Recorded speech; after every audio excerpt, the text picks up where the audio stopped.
வணக்கம். Cockroach Janata party இந்திய அரசியலின் புதிய முகமா?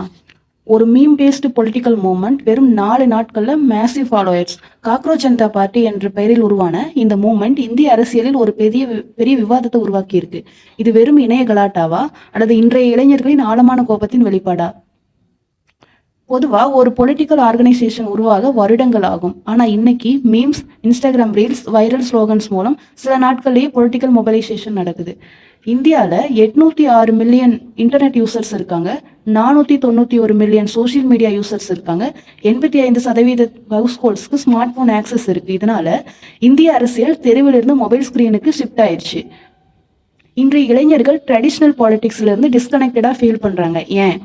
யூத் அன்எம்ப்ளாய்மெண்ட் அதிகரிப்பு, job insecurity, inflation pressure, competitive exam stress, political destruct. CMIE data படி அர்பன் யூத் அன்எம்ப்ளாய்மெண்ட் சில பகுதிகளில் 10% வரை உள்ளது.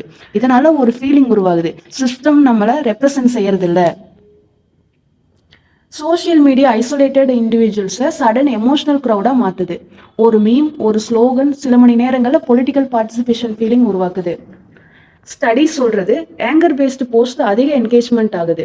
அவுட்ரீச் கண்டென்ட் அல்காரிதம் மூலம் அதிகமான புஷ் செய்யப்படுது. ஏன்னா outreach more watch time, more ad revenue. அதாவது மனிதர்களின் கோபம் ஒரு ப்ராஃபிட்டபிள் டிஜிட்டல் ப்ராடக்டா மாறுது. Synchronization is not solidarity. அதாவது ஒரே நேரத்தில் ஆன்லைனில் கோவப்படுவது ஈஸியானா long term unity, organization, commitment, political structure உருவாக்குறது மிகவும் கஷ்டம். அதனாலதான் வைரல் அவுட்ரீச் மட்டும் டியூரபிள் பொலிட்டிக்கல் சேஞ்சை உருவாக்காது. முன்னாடி மக்கள் யூனியன்ஸ், கேம்பஸ், நெய்பர்ஹுட் அசோசியேஷன்ஸ் மூலம் கலெக்டிவ் பிலாங்கிங்கா ஃபீல் பண்ணாங்க. ஆனா இன்னைக்கு பப்ளிக் லைஃப் வீக் ஆகி பிரைவேட் டிஜிட்டல் லைஃப் எக்ஸ்பேண்ட் ஆயிருக்கு. இதனால society increasingly individuality, fragmented, emotionally ஐசோலேட்டடா மாறுது. இந்த மூவ்மெண்ட்டை பங்களாதேஷ் மற்றும் நேபாள் யூத் ப்ரொடெஸ்டோட கம்பேர் பண்றாங்க.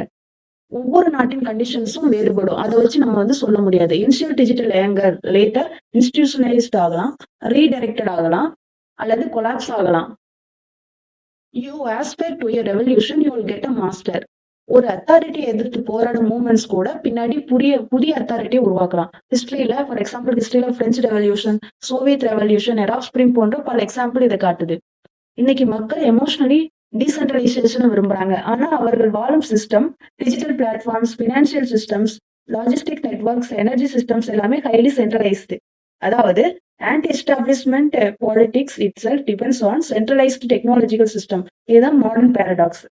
ரியாக்டிவ் சிங்க்ரனைசேஷன் மட்டும் சொசைட்டியை மாத்தாது.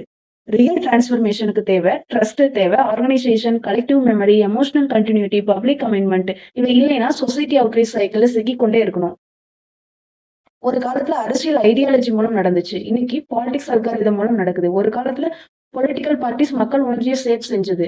ஆனா இன்னைக்கு மீம்ஸ் மற்றும் ரீல்ஸ் அதை செய்யுது. ஆனா மிகப்பெரிய கேள்வி இன்னும் நிக்குது. என்னன்னா இந்த வைரல் எங்க உண்மையான கலெக்டிவ் சேஞ்சா மாறுமா? இந்த கமெண்ட்ல சொல்லுங்க. மேலும் டீப் கரண்ட் அஃபேர்ஸ் மற்றும் பொலிட்டிக்கல் அனாலிசிஸ் வீடியோக்கு சேனலை சப்ஸ்கிரைப் செய்யுங்கள். நன்றி.